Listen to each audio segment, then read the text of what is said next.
800. So about 2,800 people pesa yenu inakuwa processed kwa sababu ya mtandao. Lakini mrelax, kila mtu ataondoka na pesa yake. Sema boss. Aya, thank you His Excellency. By the way, najua unaweza nikumbuka vizuri. Tukua kwa UDA. Tukua na wewe ukifungua police station pale Ranet. And then kuna wakati tulikuwa PC hapa hivi full hapa hivi Rangaranga. Tumekuwa na wewe pale kwa Full Gospel. Tumekuwa na wewe Mau Summit. No, Your Excellency. Kuna pari ulienda ukasahau huyo kijana. No, nikasema siku moja tutapatana na kiongozi. Si leo ndio siku. Sasa tumepatana sasa. Yes. Aya, my second thing, My Excellency. Vijana na mimi nataka kuongea in the name of our country. And I know you love your country. But vijana wote nikiwa ndani yao tumeshukuru sana, Your Excellency. And I know if you can come back to us, empower us. Wacha tu nikuambie, my president, hakuna haja mtu anakuja anakupaka mafuta na uongo baada akwambie vijana ni ngapi wanapitia. Excellency, I'm here on behalf of these all youth wako hapa. Tulisafa sana tukipigania kitu inaitwa corruption in our country. That is the only our problem. My president, if you can eradicate corruption in our country na ufunge mashimo zote, Our Excellency, hata kusema 2 term, sidhani nani atasema ati si watu 2 term. Mwenye atasema 1 term mimi mwenye afikiri. So My Excellency, kilio yetu ni moja tu. Kilio yangu ni moja tu, Your Excellency. Ufanye kama unaweza fanya education and hospitality to be free. Because sioni venye baba yangu amekuvia hapa Medi, but mnipe hiyo time ya kwenda kuzika baba yangu, mnanipea time nyingine ya kwenda kufanya mchango, niende nikafanya harambee na baba yangu amekufia hapa medical.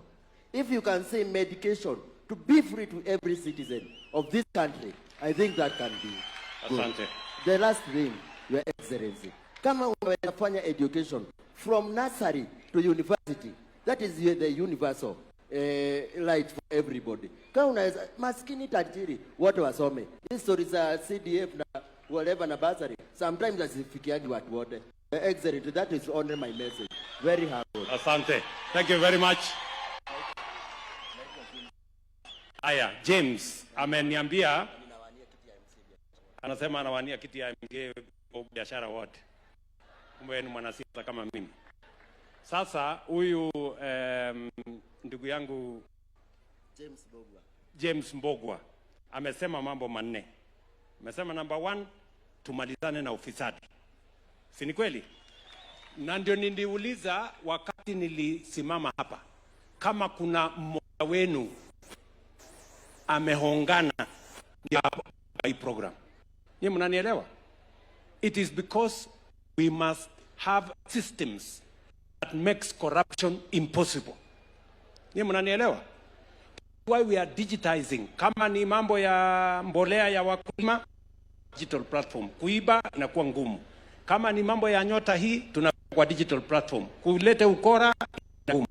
Kama ni maneno ya health, tumeweka digital platform. Kulete ukora inakuwa ngumu. That is how we are fighting corruption, making sure that nobody to change the system and reward themselves unfairly against others. Jambo la pili, umesema mambo ya elimu. Umesikia mimi nikiongea hapa mambo ya elimu. Elimu ni ya muhimu sana. It is the reason why mimi nimeongeza pesa ya kusomesha watoto wetu from 500 billion Kenya shillings to 700 billion Kenya shillings.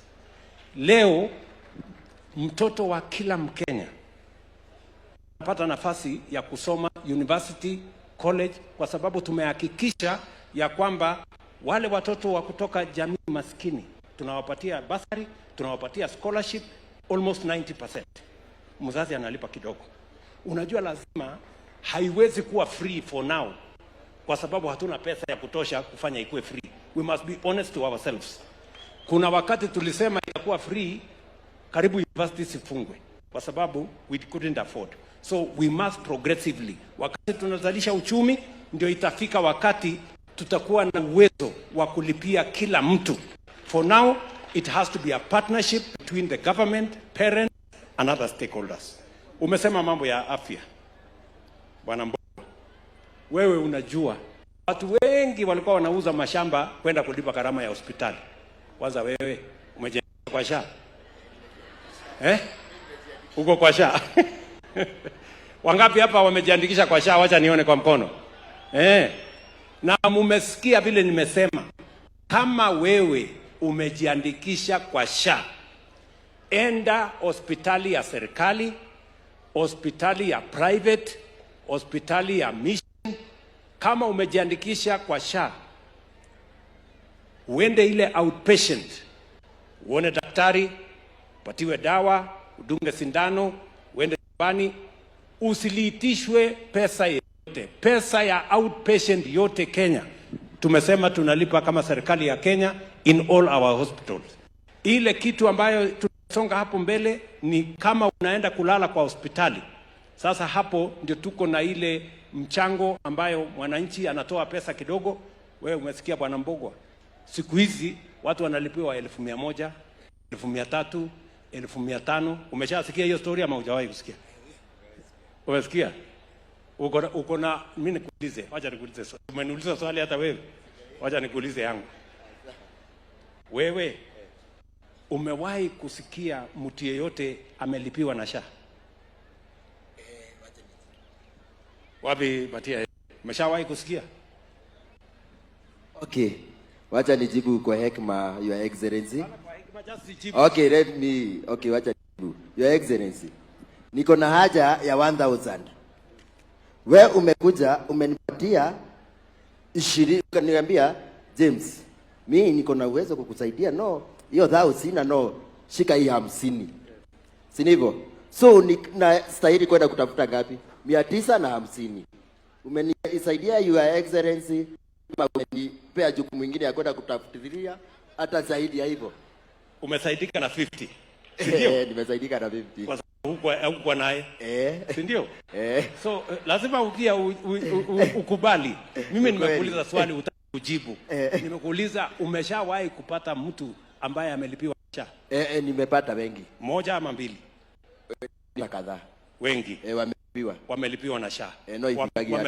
Wametoa witness kusema tumelipiwa na SHA. Ukweli. Wamefurahi ama wamekasirika kwa sababu wamelipiwa na SHA? Hawajakasirika, no. Ingeenda kidogo hata ifike nusu. Hata kama ni nusu at least. Your Excellency. Lakini mimi nataka nikuulize, kumewahi kuwa na program yoyote mwananchi kulipiwa? Na any other thing? Si sasa ndio tunasikia SHA inalipia mtu wa kawaida. Ukweli. Si ni kweli? That is now the improvement. Hatua kwa hatua. Tunaelekea hapo mahali unataka. Thank you. Tumekubaliana? Thank you. Pigia huyu Mbogwa makofi nione. Asante sana Mbogwa. Swali.